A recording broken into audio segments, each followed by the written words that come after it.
I recently made a review on Hazbin Hotel, and it got way better reception than I thought. I showed off a few time-lapse videos of me redrawing the main cast of Double H. If you didn't watch the previous video, I reviewed Busy Pop's Hazbin Hotel animation and talked about my issues with that TV special-length pilot. I didn't like the cartoon, but a major point I talked about was the visual concept and character design. So I decided to take the core concepts of all the characters and environment and redo it in my own vision. I'll be explaining the process of how I came up with each concept pertaining to each character, and I'll show some other images that could be applied to a hellish concept. Let's start this thing off with Charly.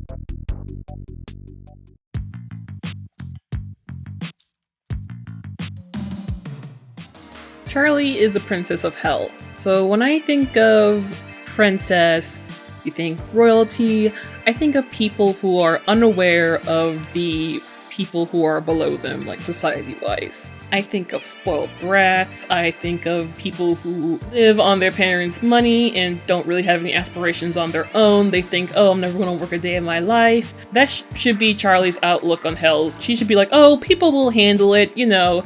I could help, but I'll help with my money, but I don't know really how to help people, you know. She shouldn't really know how poor people feel. I feel like she made Charly way too compassionate. Charly should be someone who is not really understanding how bad things are based on her upbringing and her privilege. You know, her dad is the head honcho of hell. She should be completely unaware of how things are going down in hell in reality. When I think of Charly's like outfit in particular and how she looks, she should look really unique compared to like the other demons.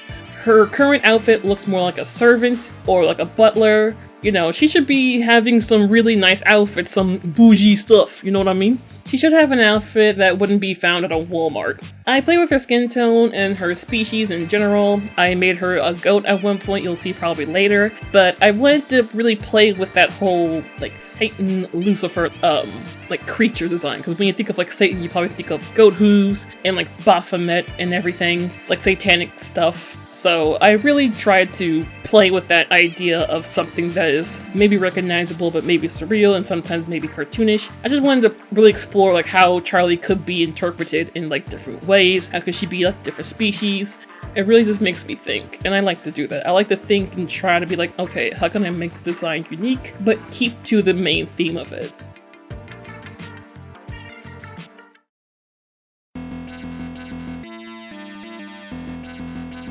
For Vagi, I didn't change her a whole lot compared to the others. Her design isn't really that bad, it's just lacking that moth motif. She should have at least a set of antennas to indicate that she is a bug.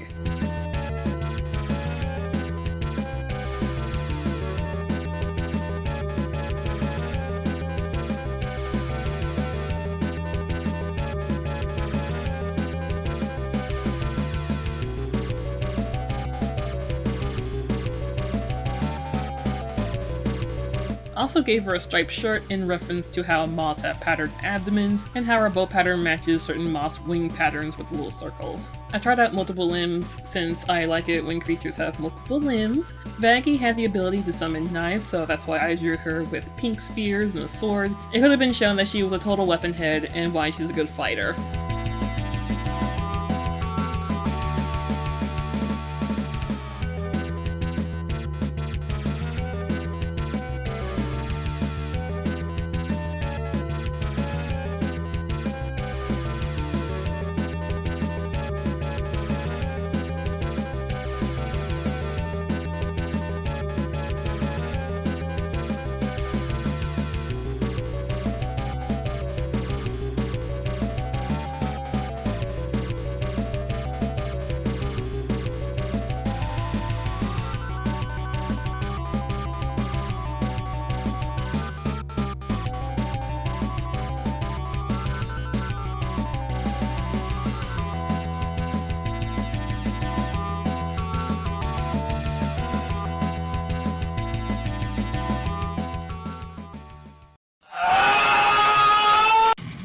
Angel Dust had such a strong design concept that I was flabbergasted on why the fuck did Angel Dust come out like this? He's a 1940s filthy New Yorker drug addict with a spider motif. That has so much potential to be a neat design, but we get some pink and white Ed Netty neck ass thing with some fake fur dress, a striped shirt, shorts, and high boots. Yeah, doesn't this smell like the 1940s?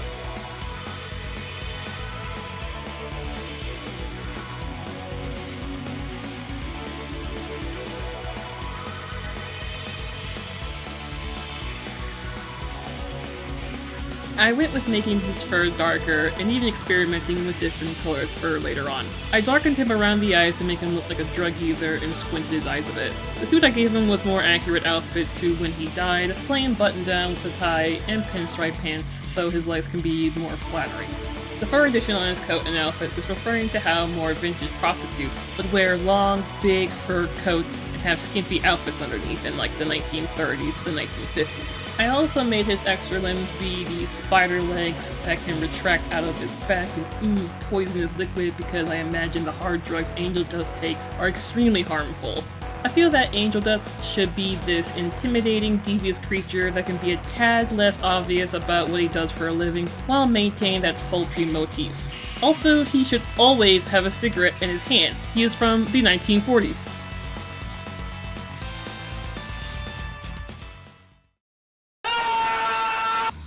Alistair is probably my second most disliked design next to Angel Dust. Alistair is this overlord, a high-tier demon, and he looks like a one-solar protege from the early days of Tumblr.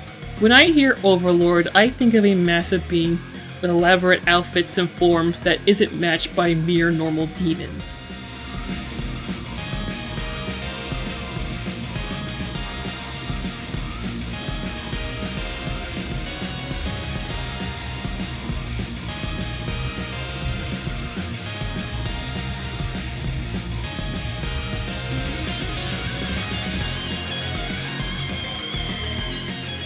I wish Alistair was this mysterious, powerful being that wanted to help out the daughter of the devil, and his motifs being completely not clear.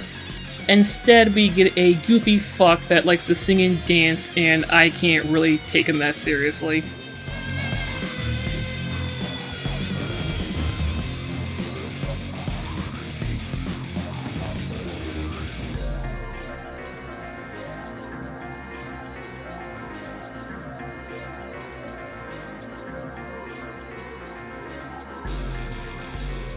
His voice is based off an audio reverb effect of an old scratchy radio from the 1920s, so I went with a tall, stylized, suited man that resembled a vintage cathedral-style radio. His outfit and color scheme is heavily based on the colors of those elegant wooden radios. They are really neat, and they're a good source of inspiration. The symbol on his ribbon mic staff is based off the old 1920s radio broadcasting mics. Lastly, I want to emphasize that deer element that he has. Yes, apparently he is a deer even though his hair is shaped like a giant fox fennel ears. Those tiny ass lines on his head, yeah, those are antlers. I made up a monster form that really pushes that deer theme of his with electric antler horns that pulse like a radio wave.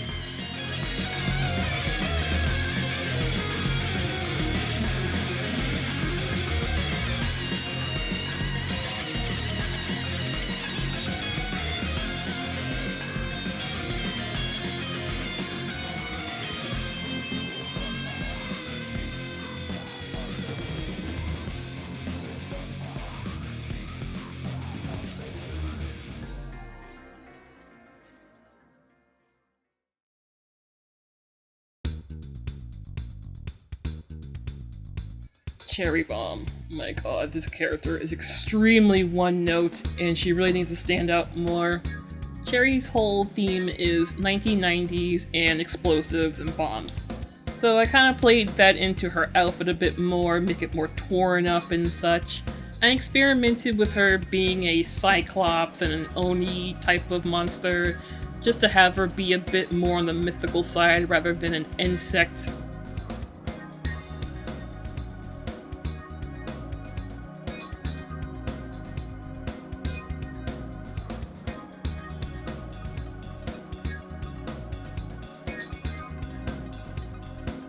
Okay, I'll admit it. I love my redraws of Cherry Bomb. Especially the black dress one that's ripped up from an explosion. It fits her personality really well and her obsession with dangerous chemical to produce a reaction.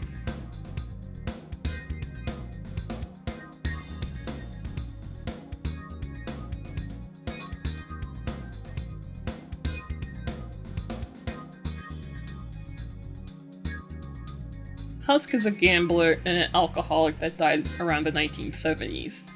And he has to be the most over-designed character that I've ever seen. His wings details are so unnecessary. So he died in the 70s, and he needs to look like a real gambler. Make him look like he's from the damn time period. Give him a leather coat with some ace cards and cigarettes and flasks in his pockets. Slap a nice bolo tie on him with a lucky Navajo cowboy hat and blue jeans. Make him look like he came straight out of Vegas. When I hear of an alcoholic gambler, I don't really think of something that is very thin. I really think of someone who is fat from drinking a lot of beer and alcoholic drinks, unhealthy food, so wouldn't be taking too long to eat, so you can go back to gambling. Show the audience how he didn't take care of himself when he was living. Make him look really, really miserable.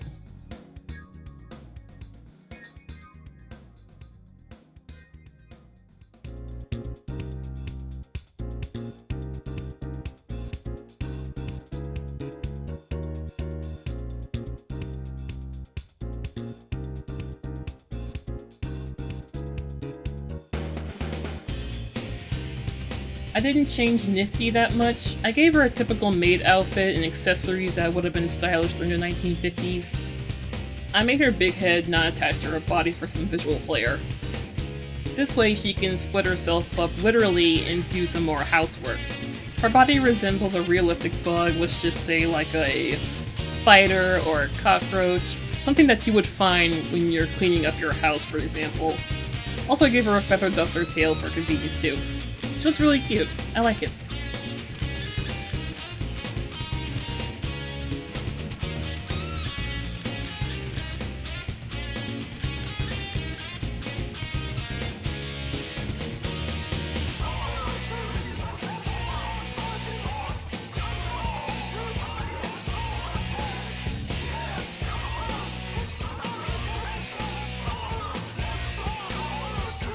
And for the last two characters, I'm gonna do Katie Killjoy and Tom. Katie Killjoy kind of came off really, really simple. She's supposed to be this terrifying anchor woman straight from the 1990s. She made these cicada noises despite not even resembling a bug really. So I decided to make her look more like a fly. You know the saying, oh, to be a fly on the wall, hearing that conversation. She's a nosy woman who hears everything. Also have her smoke up a storm and make her look more visually toxic.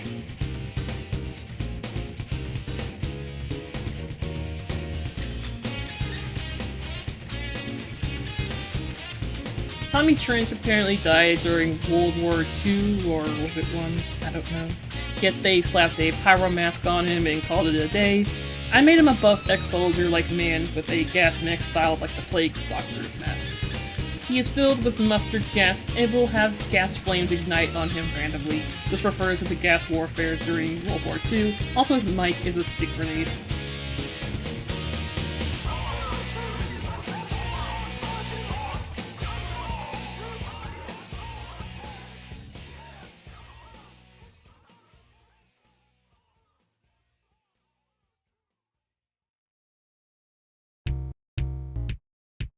But that's it for all the main characters that I want to redo. Serpentis' design is fine by me, maybe a little less eyeballs all over his body for the sake of animating. We're done with the characters, and we're going to be moving on to scenery inspiration and my background concept designs.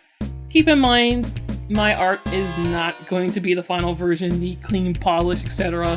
It's gonna look messy, but it's gonna get the conceptual idea across and hopefully inspire others to make a hell landscape setting.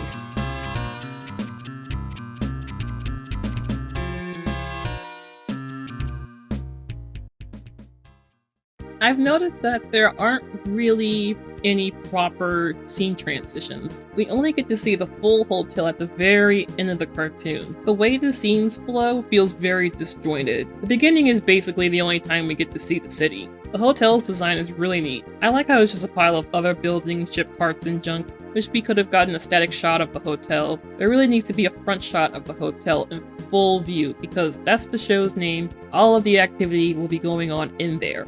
It's like if Foster's Home for Imaginary Friends didn't have an outside shot of the mansion, it would come off as weird to never really fully see the building. For one scene I really wanted to try and maybe fix is the beginning of it. In the beginning of the cartoon, there should have been Charly in the limo with Vagi. This could have been a great opportunity to drive through certain parts of the city and get a good look of how the city of Hell is holding up. I made a shot of the city with a TV station in the distance to establish a destination. I tried to make this TV station look like an art statue and fancy since Katie Killjoy is the top dog of that place. I also like the idea of a bunch of pores wrapping around like a spider web in a canyon. It makes it look kind of primitive yet mysterious and alien. Well, that does it for today. All the artwork will be on my social media accounts. Let me know if you have any other suggestions for any other cartoons, pilots, or media that I should really take a look at. I'll see you later, and remember that you're important to someone.